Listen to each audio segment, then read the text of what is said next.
You're welcome. I'm going to take you through access of the Operating on Clay People and the agenda for on-demand learning for week 2. So I'm on period 6. You should be on your own class period. In my stream, I'm going to go to my classwork. I'm going to open the second week. And we can see all of our assignments here. If you want to be able to actually see all the attachments, you got to go up to instructions and open it up so I can see all of these. And you can see this last one says week at a glance. I'm going to click on that. And this takes me to all the different weeks with the hyperlinks in them for your videos. So if I'm here and I'm going to move over to the on-demand agenda, day 1 and day 2. The one I've already submitted some video links for you for day 1. What I want to talk about today is over here, the agenda for day 2. So on Thursday and Friday, when you're on your own, you are going to start making a background section for your Operating on Clay People lab. So please have out a notebook or something where you can write, and we'll talk through kind of how to do your lab write-ups. This one's going to be more of an activity, so we won't have a question or prediction.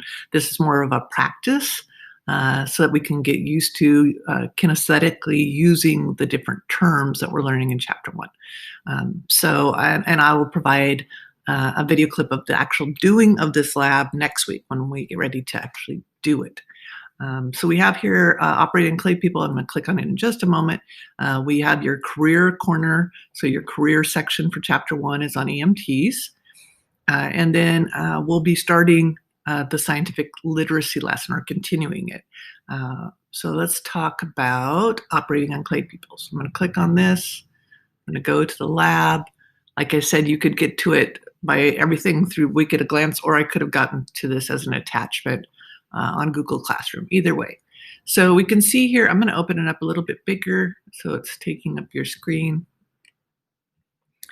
I hope. All right, there we go.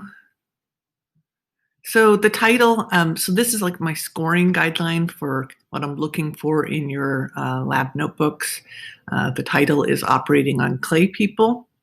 Our learning targets here are to start applying medical terminology to communicate information. We're going to identify, number 2, identify, apply, and describe the principles of directional terms, body regions, body cavities, and body planes. This is the very kind of last section of your new textbook. We'll introduce all of these. So I've rewritten a little of this to reflect the fact that you are at home. So we will be conducting a home lab in which you make and then operate on clay people. This lab is intended to help clarify anatomical positions, find various structures in cavities, and then pin all these different parts. So what you'll be doing is as you complete these different parts and these different sections, you'll be taking 30-second video clips to show me your identification of these. So normally I would be wandering the room and verbally quizzing you. After a couple times of this, you guys get really used to it. But in the first couple times, since we're doing this remotely, you will be able to just video clip yourself or have set it up in a way that you can have a family member or someone video clip you pointing out each of these regions and these names. So this will make more sense as I give you video clips about it. But part 1, take clay and form a torso, 2 arms, legs, enough to make joints. So it's important for me to see things like knees and elbows. And you're going to insert colored or numbered pins in those different regions. Colored pins can be found at the Dollar Tree. So you can use either 20 different colors, or you can use a variety of combinations of colors, however you want to do it, but you're going to pin, or you can go really cheap and use broken toothpicks. And we've even used tacks some years when we ran. I usually give you each partner group a separate kit for all of this. So get your little pins so that it's easy for you to pin your clay person. What you're doing in this week, though, is that you are making a background section. So you have your title, and then you're going to have background notes. And what I mean by that is just kind of where you are going to sketch this person. And you're going to start learning these words and finding these words and labeling them. So you're just recreating this image and picking, figuring out which one of these you're struggling with, which one's harder for you to remember. What I've done is hyperlink some of the ones that have more unusual pronunciations. So if you click on these, Agromio, agromio, agromio. It will talk to you how to say the word, because that's something I usually am on the light speed on a microphone and walking around the room when I'm doing my verbal quizzing and saying these words a lot. We also normally stand up and do this where we point at each of these regions. That is another way that would be kind of cool for you to demonstrate your knowledge as well, is if you want to, on your own person, show me, like you, point to each of these spots once you've got them down.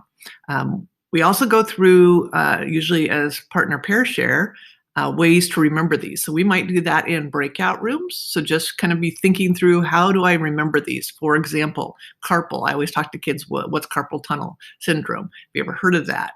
What's that effect? It's when people, right, tend to be typing and using their computer a lot, and it hurts their wrist, and they wear these braces. So your carpals is your wrist region.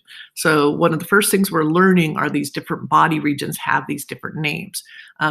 Crawl tends to be a hard one. So we always say it's cruel to kick someone in their shins. So we kind of come up with these little ways to remember these. Manual labor, right? Manual means you do it with your hands. So manual is hand. So there's different ways, right, to remember these and to think about them.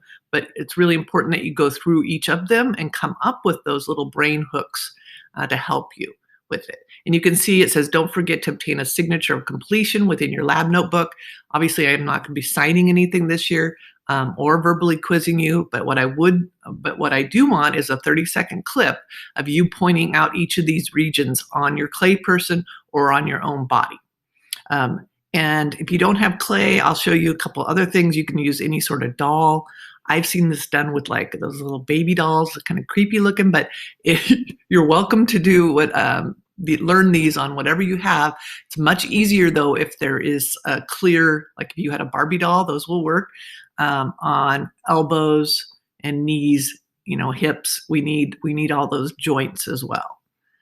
All right, so that's really what I want you to focus on for background.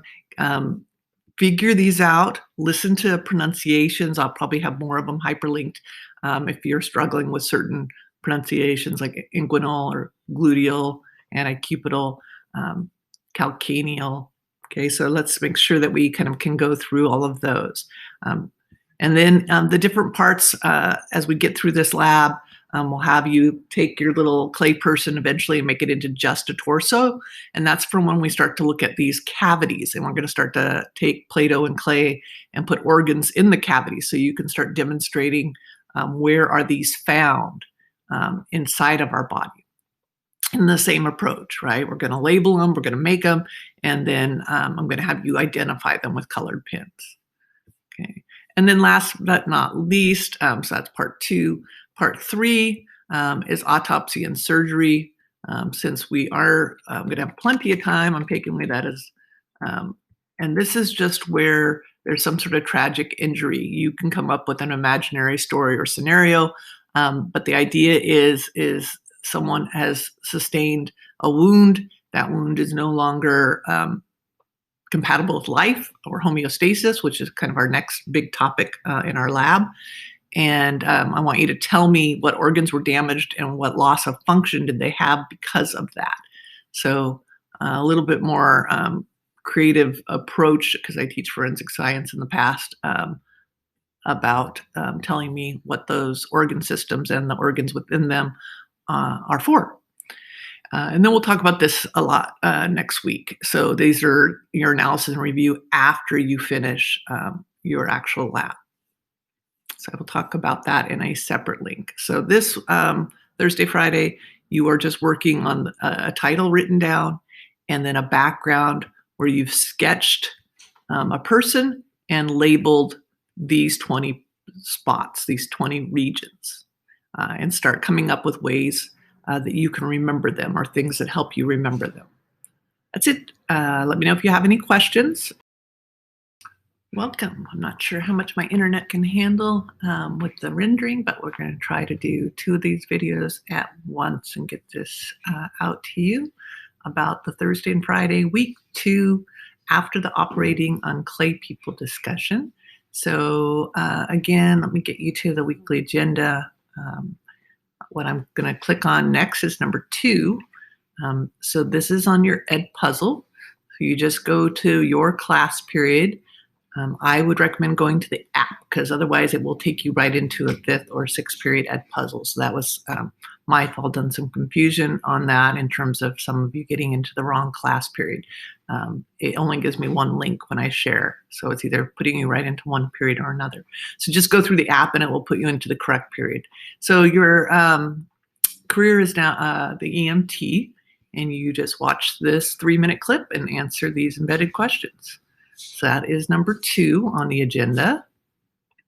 And number 3, I want to start talking about a lot more about scientific literacy. So this is a PowerPoint about guiding scientific literacy, how to choose and find a claim and then look up evidence. So kind of the more of an introduction to your CER, claim evidence and reasoning. So if we look at this, this is the PowerPoint that goes with it.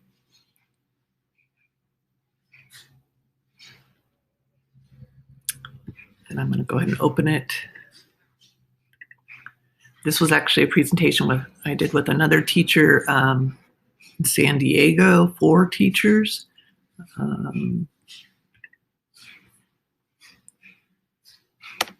So as you go through this, it's going to go kind of through the nature of science itself. So kind of how does science approach the world differently? What is the methods that we use when we talk about science? And then 2 activities, and then we're going to actually demonstrate your ability to do this. So one of my favorite people is this guy, Neil deGrasse Tyson. And what I normally have you do at this point, pause the video and record in your notes notebook, wherever you're taking handwritten notes for chapter 1, what you think the definition is of scientific literacy. So this isn't something you need to Google. This isn't something I want you to find anywhere. It's just at this point, what do you think of when I say I want you all to be scientifically literate citizens when you are done with high school? So pause it, write that down, and then we're going to look at what Neil deGrasse Tyson thinks of when he's explaining scientific literacy. So I'm going to play that short clip.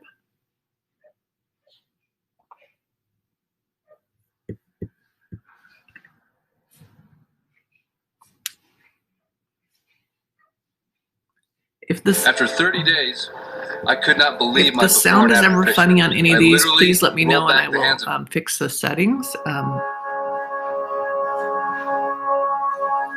When I think of science, I think of a truly human activity, something fundamental to our DNA, something that drives curiosity. When you're a kid, you're born a scientist. What does a scientist do? We look up and say, I wonder what that is. Let me go find out. Let me poke it. Let me turn it around. This is what kids do. Kids that can barely walk, what are they doing? They're turning over rocks. They're plucking petals off of rose. They're exploring their environment. Oh, darn it. My internet is not strong enough. So we will watch this in our live class. I'm going to stop it there and go back to the original welcome, and I will use this on a different Wi-Fi and finish this. What I do want to talk about is this part. So we'll get back to that definition and take a look at that in our live class. These are just some quotes I grabbed. One of my favorite chapters for anatomy and physiology is your sense organs, and looking at how everything is filtered by the receptors that we have that take in our outside and inside world and our brain. So everything we hear is an opinion, not a fact. Everything we see is a perspective, not a truth. This is true. We all have these differing perspectives. It doesn't make one view right or wrong. One of the things that science is trying to do, though, is come up with a way and a method that makes what we see and what we observe and what we understand about the world agreed upon, so that the evidence collected can help us make predictions for the future. And so this is a classic, two classic pictures on the left, right? Some people will see a duck, some of you will see a rabbit. And we usually have a whole discussion about why you might see one versus the other. And it tends to have to do with your past experiences, right? Your context. Do you scan from left to right? Do you have a rabbit at home? So if you were in a part of the world, or you were an alien from another planet who has never seen a rabbit or a duck, then that's not what you would see or identify. I tell the story in class usually that when I was scuba diving, and we got done with a dive, I think it might have been a night dive, and I said, "Wow, that was a huge silvery cool fish." And they said, "Oh, you mean the barracuda?" Because in my world, I had never seen a barracuda before, so I had no way of naming that observation yet. So all of these things affect how we see and what we see. And the one on the right is usually a little more difficult for students. Some people see an old lady with a shawl, right here, her white shawl, and her nose and her chin and her mouth. And other people see a young lady with her head completely to the side, with her ear here and just a little bit of her nose showing and her eyelashes. In class, I would cover up this neck kind of necklace here, so it might make it easier for you to see the one that's completely turned to the side. So thinking about these ways that we see the world, and we all have a different perspective, how do we get on the same page? How do we understand our world? And that's part of what science is going to help us do. So I'm not going to be able to do the candle demo this year, but maybe I'll videotape it for you and include it here for practice later. And then we talk about telling stories, so inferences, these observations, these different ways of thinking about the world, and what's going on here, and how do you tell stories. So I'll probably may or may not be able to come back to this, but there's a lot of different ways to see this. So I'm curious about you pausing the video here and kind of giving me some explanation of what you think is going on. So tell me a story. Scientists tell a story, they make inferences after they see observations, and then they collect evidence to see which story which evidence points to the best story or claim. So just pause it, write down your story, pause it again, and now tell me a new story, and then pause it again until the end of the story. So we'll be sharing those in class, so please write those down and be prepared in breakout rooms to give your story about what happened here. And hopefully we'll see a lot of original creative answers, because there's no right answer. One of the things a lot of people don't understand about science and scientists and the way they talk is there's no absolute truth. There's only evidence. So evidence that either supports it or refutes it. If you don't have the ability to prove it false, then it does not fall in the realm of science. So things are always under scrutiny. They're always skeptical. There's always a need to prove it. And that's one of the natures of science that I want you to understand. All right. So we will be practicing. I'm going to stop it here because some of this I would like to do in class and see how we're doing. So we're going to practice the difference between inferences and observations. And then I gave a lot of more practice down here are hyperlinks. So making sure that we know the differences between those two things. All right, this video is getting long, so I'm going to go ahead and stop here.